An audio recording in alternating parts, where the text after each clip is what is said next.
Hey champs, welcome back. I'm back again with another video. Sometimes when you box different people, when you spar, there are so many different styles out there. And one of the styles that actually people don't know how to deal with are aggressive fighters. So today we'll go through some of the techniques on what you can do or ways how to deal with an aggressive fighter. Without further ado, let's get into it. So there are three things that you should be doing and you can actually do to deal with an aggressive fight. The first one, your power and your secret, it's going to be on your lead hand. It's this lead hand which is going to keep the opponent away. Okay? So every time the opponent is coming towards you, you jab at him. Or every time that they are trying to throw punches, you jab at him. Because the punches that you will be using are extremely important. And which punches you will be throwing. What do I mean by that? An aggressive fighter, when he's coming towards you, and most aggressive fighters, there are one or two punches that they will be using mostly. There's going to be like uppercuts or hooks, or sometimes overhand rights. Okay? The thing is that the length of a punch, of a hook, of an overhand right or uppercut is shorter than any straight punch. Okay, so actually your lead hand is going to be the secret because in any case the length of your lead hand it's longer compared to your opponent's hooks or uppercuts. So this is really the key. So all you're going to be using is 1-2. So jab cross, jab jab. You keep them away. Okay, you keep them away. Or even when you want to go in, you jab because this is the way how to keep that fighter, that aggressive fighter away, or to stop them in their march. Okay, so jab. When you see an angle to throw the cross, you do that because even your cross is going to be always longer than their hooks or their uppercuts overhead. Right? Okay, so you don't need to overcomplicate it. You just use your jab to keep them away, and you use when you can your cross at the same time. And there is something there. You're not trying to destroy them when you throw your cross or your jab. You're trying to gain points and to keep them away. Okay? Because an aggressive fighter will be following you around the ring. So your goal is not to, let's say, knock him out. Your goal is to gain points of tiger. Because at one stage, he will get tired or she will get tired when they are following you. Okay? So jab, cross, jab, in and out, jab, cross, okay? So only straight punches, and your lead hand will be your weapon, your key weapon for an aggressive fight, against an aggressive fight, okay? The second one, the aggressive fighter is well tucked in, and he's following you around the ring, okay? Because he wants to kill you in. What you do? Footwork. For two reasons. Not only to get out of the angle, so you use different steps, like you can use now step, you can use a switch step, you use a pivot. You really try to use different footwork drills in order to stay out of dangerous angles, to not get, let's say, stuck at an angle of the ring. You really use footstep in order to get out of these danger zones. But the second part is that when you are not there and you are moving around the ring all the time, an aggressive fighter is following you, is chasing you down. That means that at one point in time, they will get tired as well. So footwork is the key as well. Okay? So you can use different footwork movements and all. That's why I mentioned different styles because one of the most common, let's say, counters to aggressive fighters are the pendulum step. Okay? But we'll learn that in another video.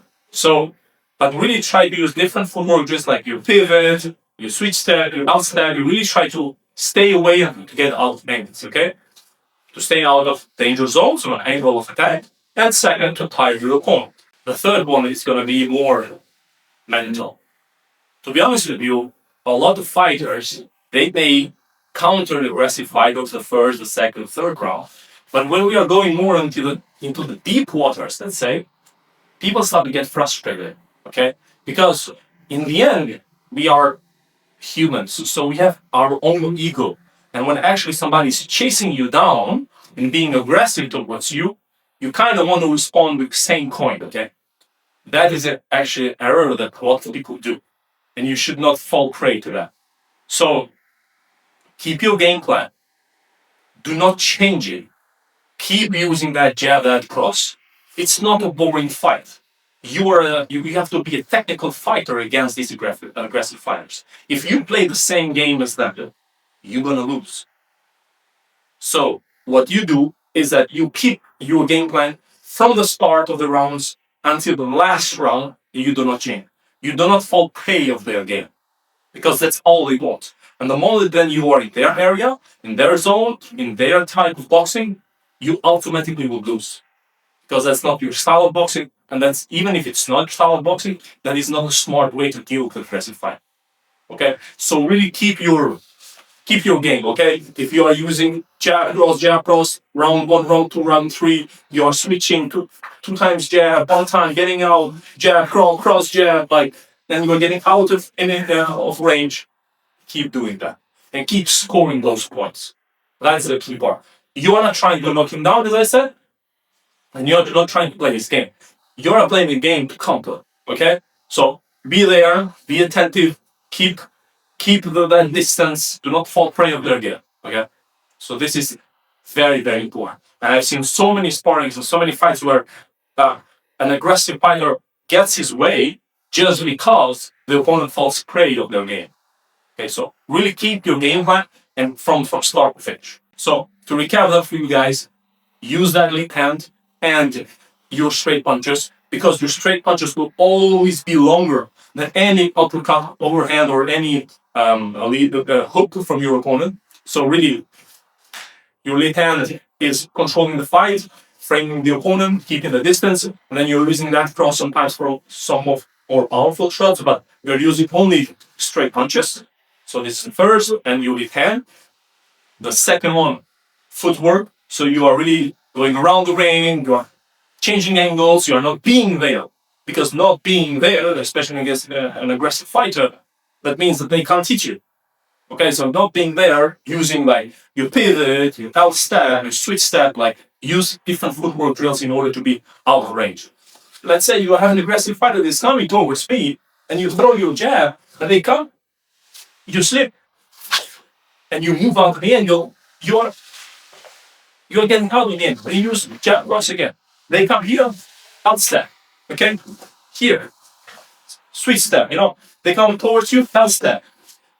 And I taught you guys how to do these in the previous video, so go check them out if you have not. So, realize you are legit here, you are doing your tippy toes, you are throwing 1-2s, you are just moving around.